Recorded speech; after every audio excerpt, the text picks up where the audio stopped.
ती भावनिकता होती, ते रडले हे अत्यंत प्रामाणिक आहे. आता अजितदादांचं काय आहे, की अजितदादा आता वेगळ्या गटाला जाऊन मिळालेले आहेत. अजितदादांनी त्याची टिंगल-टवाळी करणं अपेक्षित नव्हतं. तशी नक्कल केल्यामुळं अजितदादांची प्रतिमा उलटी खालावली, हा माझा अनुभव आहे. जेवायला बसणार त्यावेळेस त्यांच्या शिपायांनी सांगितलं, की काही लोक भेटायला आलेत.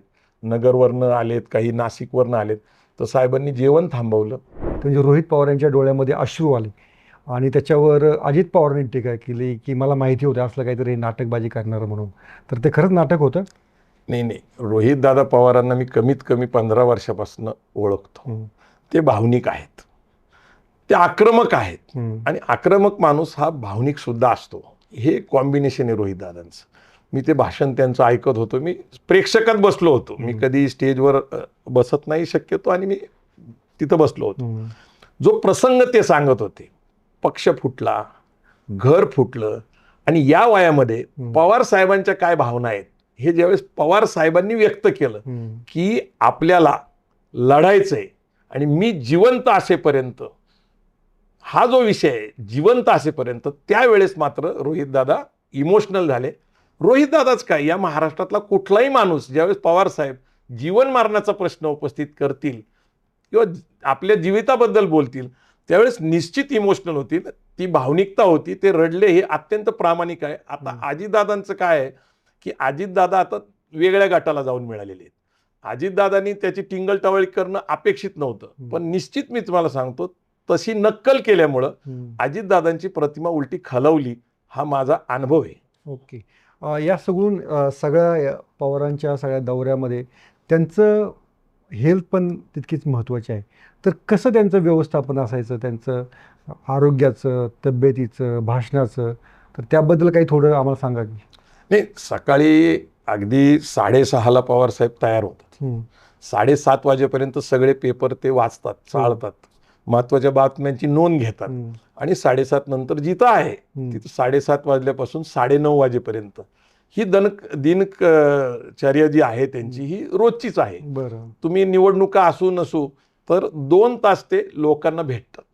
मग कधी पत्रकार असतात, काही राज्यकर्ते असतात, काही सामाजिक कार्यकर्ते आणि 9:30 नंतर मात्र त्या सभेचं नियोजन ज्या ठिकाणी आहे तिथं त्यांचा प्रवास सुरू होतो. सकाळी ते नाश्ता घेतात. सध्या त्यांना सगळं लिक्विड डाएट आहे. सगळं त्यांना ते मिक्सरमध्ये हे करून अगदी बारीक बारीक केलं जातं.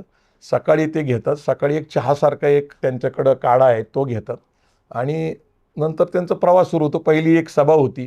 दुसऱ्या सभेच्या वेळेस ते लंच ब्रेक असती त्यावेळेसही त्यांना 5 प्रकारचे वेगवेगळे ग्लास आहेत ज्याच्यामधून त्यांना ते म्हणजे डाएट प्लॅन दिलेला आहे आणि ते अर्थात ते पण लिक्विडच आहे. साहेबांना ते घ्यावं लागतं, तेच त्यांचं जेवण असतं. आणि त्याच्यानंतर दुपारची एक सभा असते.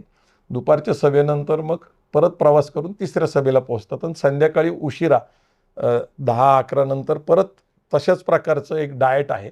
तेही लिक्विड डाएटच आहे. 5 प्रकारच्या ग्लासमध्ये वेगवेगळे पदार्थ ठेवले असतात. कधी ज्यूस असतो, कधी भाजीपाल्यांचा रस असतो, कधी भात किंवा भाकरीचं ते सगळं मिक्सिंग केलेलं असतं. अशा प्रकारचं डाएट आहे त्यांचं आणि त्या व्यस्ततेमध्ये ते पाळतात. परंतु या सगळ्या निवडणुकीच्या राजकारणामध्ये मी बघितलं की अगदी कधी 4 वाजले, 5 वाजले दुपारच्या जेवणाला, संध्याकाळी 12 वाजले, 1 वाजले. पण ह्या काळामध्ये सुद्धा या परिस्थितीत सुद्धा ते लोकांना महत्त्व देतात. माझा एक बारामतीचा प्रसंग आहे. आम्ही सभा उरकून बारामतीला 2 वाजता बरोबर घरी आलो आणि जेवायला बसणार त्यावेळेस त्यांच्या शिपायांनी सांगितलं की काही लोक भेटायला आलेत, नगरवरनं आलेत, काही नाशिकवरनं आलेत.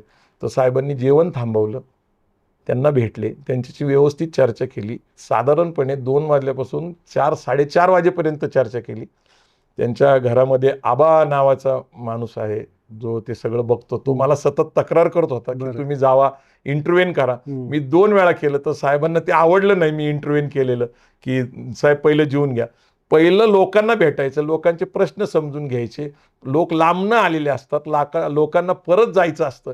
ही प्राथमिकता ते पाळतात आणि नंतर मग वेळ मिळाला की ते जेवण करतात.